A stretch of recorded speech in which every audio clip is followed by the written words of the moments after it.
اعوذ باللہ من الشیطان الرجیم بسم اللہ الرحمن الرحیم الحمد للہ رب العالمین الصلاة والسلام علی اشرف الخلق محمد وآلہ الطیبین الطاہرین اللهم صل على محمد وآله وعجل فرجہم۔ حلقہ ثانیہ میں ہماری گفتگو چل رہی تھی ادلہ محرزہ کے بارے میں۔ ہم نے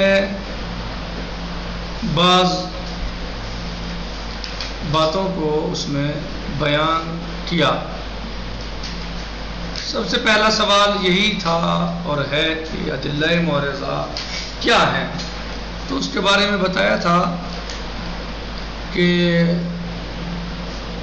جن عناصر مشترکہ پر فقیہ عملیہ استنباط میں اعتماد کرتا ہے ان کو ہی ادلہ محرزہ کہا جاتا ہے۔ جن عناصر مشترکہ پر فقیہ عملیہ استنباط میں اعتماد کرتا ہے انہیں ادلہ محرزہ کہا جاتا ہے۔ اور یہ بھی بتایا تھا کہ ادلہ محرزہ یا تو قطعی ہوں گی یا ظنی ہوں گی۔ ادلہ محرزہ کی دو قسمیں ہیں، ایک ادلہ قطعیہ، ادلہ محرزہ قطعیہ، اور ادلہ محرزہ ظنیہ، اور پھر ان کی تعریف بھی آپ کے سامنے پیش کی گئی تھی۔ ادلہ محرزہ قطعیہ یعنی وہ ادلہ ہیں کہ جو حکم کو پہنچا دیں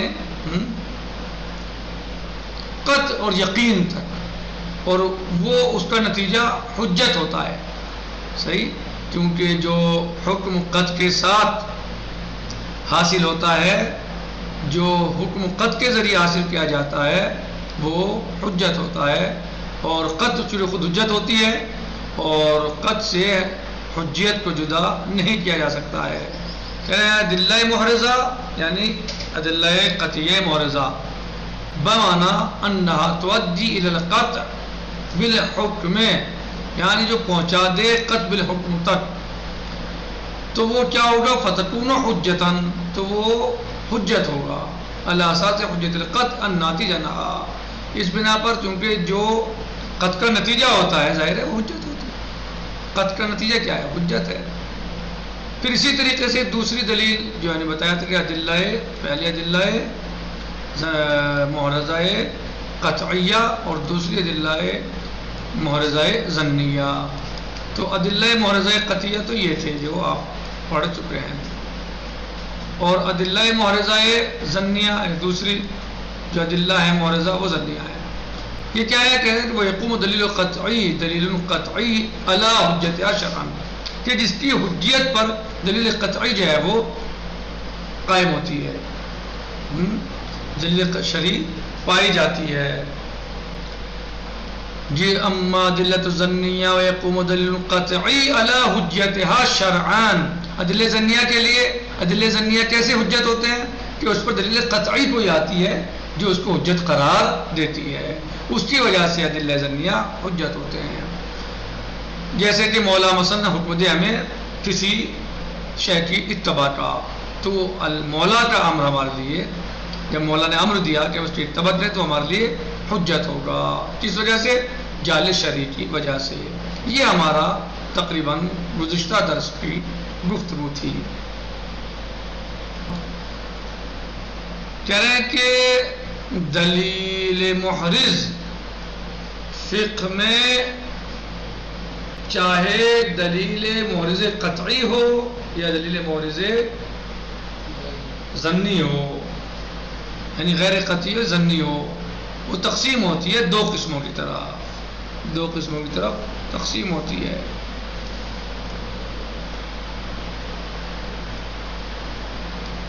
پہلی کیا ہے؟ دلیل شرعی، اور دوسری دلیل عقلی۔ اول الدلیل الشرعی یعنی دلیل محرز الشرعی، اور دوسرے دلیل محرز العقلی، چاہے وہ قطعی ہو یا غیر قطعی، اس سے بحث نہیں ہے۔ دلیل مورزی، خود دلیل مورز تقسیم ہوتی ہے دو قسموں کی طرف. دلیل شرعی کیا ہے؟ ونعنی بہی یعنی بالدلیل الشرعی، بالدلیل الشرعی کل ما یصدر من الشارع یا کل ما یصدر من الشارع، ہر وہ چیز جو صادر ہو شارع سے، مما لہو دلالت علی الحکم اور اس کی دلالت حکم پر ہو، یعنی اس میں حکم پایا جا رہا ہو. ہر وہ شے کہ جو شارع سے صادر ہو اور اس کی دلالت کسی حکم پر ہو.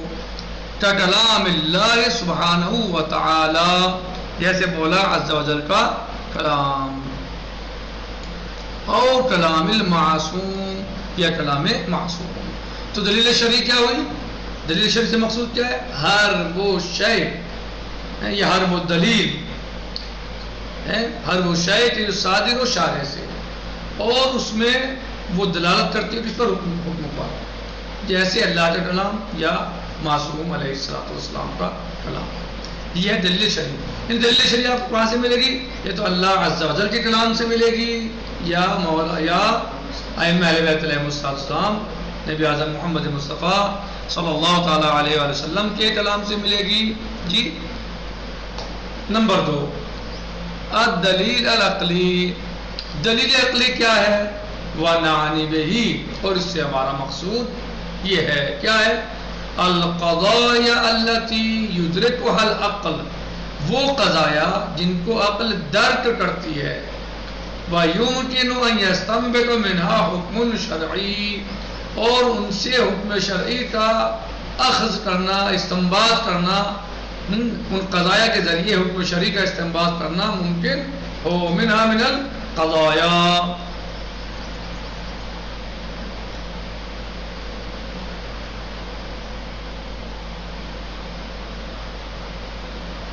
بھلے. دوسرا کیا ہے؟ دوسری دلیل عقلی ہے. وہ کیا ہے؟ وَنَعْنِ بِهِ الْقَضَايَا الَّتِي يُدْرِكُهَا الْعَقْلُ، وہ قضایا جن کو عقل درک کرتی ہے. وَيُمْكِنُ أَنْ يَسْتَنبِطَ مِنْهَا حُكْمٌ شَرْعِيٌّ، اور ان کے ذریعے سے حکم شرعی کا استنباط ممکن ہو. کالقضیہ العقلیہ، کالقضیۃ العقلیہ القائلہ، جیسے کہ قضیہ عقلیہ کہ جو اس بات کو مثلا کیا کہتا ہے؟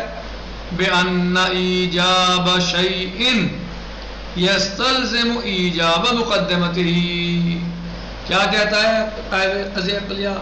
کہتا ہے یعنی قضیہ عقلیہ کیا کہتا ہے کہ کسی شے کا واجب ہونا اس بات کا مستلزم ہے کہ اس کا مقدمہ بھی واجب ہو. یعنی کسی شے کے انجام دینے کے لیے ضروری ہے کہ اس کے مقدمے کو بھی انجام دیا جائے.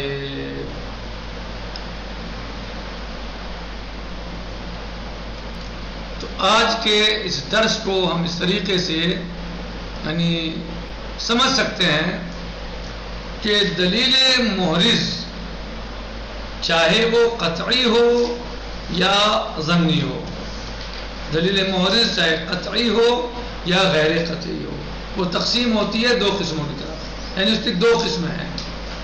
الاول، پہلی قسم کیا ہے؟ دلیل شرعی. دوسری قسم کیا ہے؟ دلیل عقلی. دلیل شرعی کیا ہے؟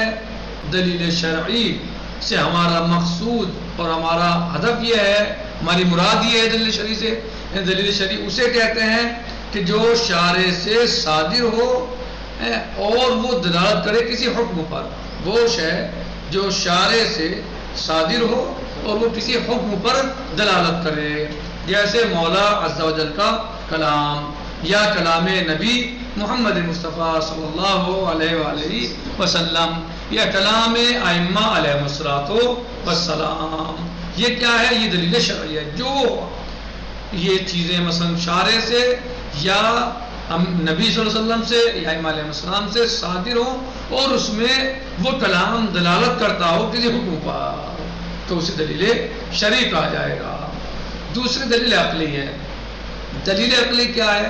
کہ دلیل عقلی سے مراد اور مقصود یہ ہے کہ وہ قضایا کہ جن کو عقل درک کرتی ہے، وہ قضایا جن کو عقل درک کرتی ہے اور ان کے ذریعے سے حکم شرعی کا استنباط ممکن ہو۔ دلیل عقلی کا مطلب کیا ہے؟ یعنی وہ دلیل عقلی سے وہ قضایا مراد ہیں کہ جن کو عقل درک کرتی ہے اور ان سے استنباط حکم شرعی کرنا ممکن ہوتا ہے۔ صحیح ہے؟ جیسے مثلا قضیہ عقلیہ، مثلا جو قضیہ عقلیہ ہے جو اس بات کو کہتا ہے کہ کسی شے کا انجام دینا اس بات کا مستلزم ہے، یا اس بات کو چاہتا ہے، یا اس کے لیے ضروری ہے کہ اس کے مقدمے کو انجام دیا جائے۔ کسی شے کا واجب ہونا اس کے مقدمے کے واجب ہونے کو چاہتا ہے، یعنی آپ کسی شے کو انجام دیں تو ضروری ہے آپ کے لیے کہ اس سے پہلے اس کے مقدمے کو انجام دیں۔ صحیح؟ جو مقدمہ ہے، یعنی بعض چیزیں عقلی ہیں، وہ بھی دلیلیں، یعنی انہیں دلیل عقلی کہا جاتا ہے۔ بہرحال آج ہم اس پر اکتفا کرتے ہیں اور انشاءاللہ باقی کل آئے گا۔ والحمدللہ رب العالمین، والسلام علیکم ورحمۃ اللہ وبرکاتہ، فی امان اللہ۔